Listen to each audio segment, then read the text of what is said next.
are over 2 million people incarcerated in the United States. That is more than the entire population of Mexico. Today, I'm going to be talking about the United States incarceration system and why I believe that it is flawed and should be reformed. I think that the United States has a really harmful incarceration system that, coupled along with our flawed justice system, makes it really difficult for prisoners to rehabilitate and live successful lives after their release. I want to bring awareness to the issue of the justice system and persuade people to believe that it needs to be reformed. I'm going to talk about how the system is flawed, compare it to systems around the world, and discuss how things should change.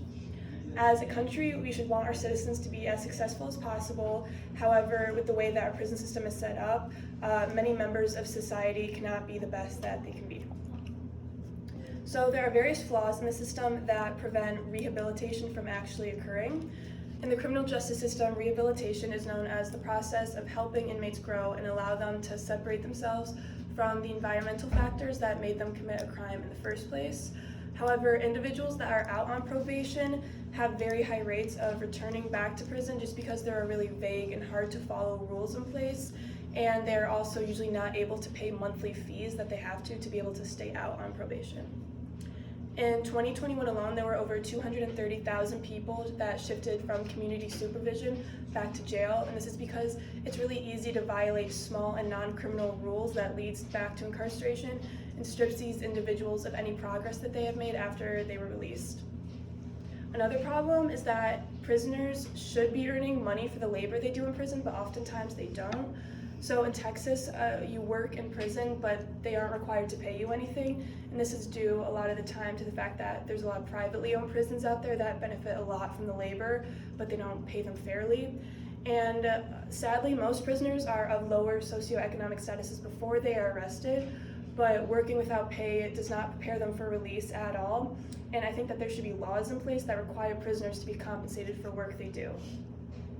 It's also incredibly hard for prisoners to find employment after being incarcerated.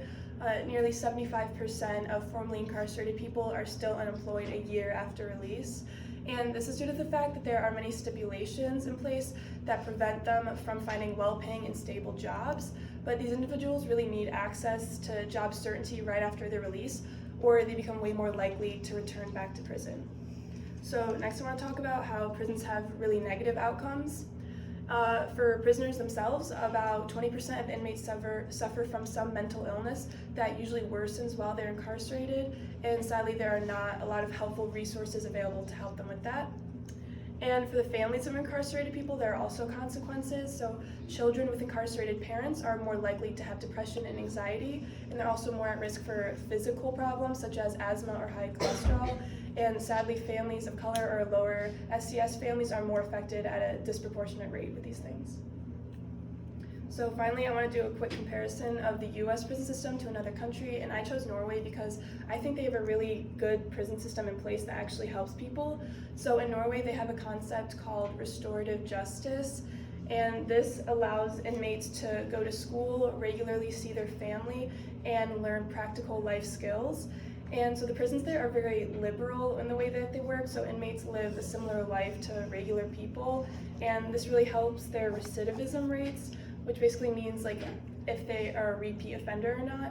So in Norway, only 20% of those released become repeat offenders. However, in the United States, it's 76%, which is a lot higher. And the United States struggles a lot with overcrowding in its prisons, so it would seem logical to want to lower the rate of imprisonment by actually rehabilitating prisoners, but that's not really the case, and they just want to keep the prisoners like out of society rather than actually helping them become useful in society again.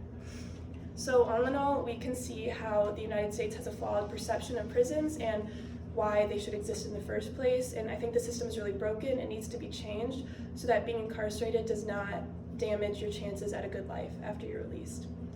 Thank you for listening. I hope I persuaded you to view our system as unsuccessful.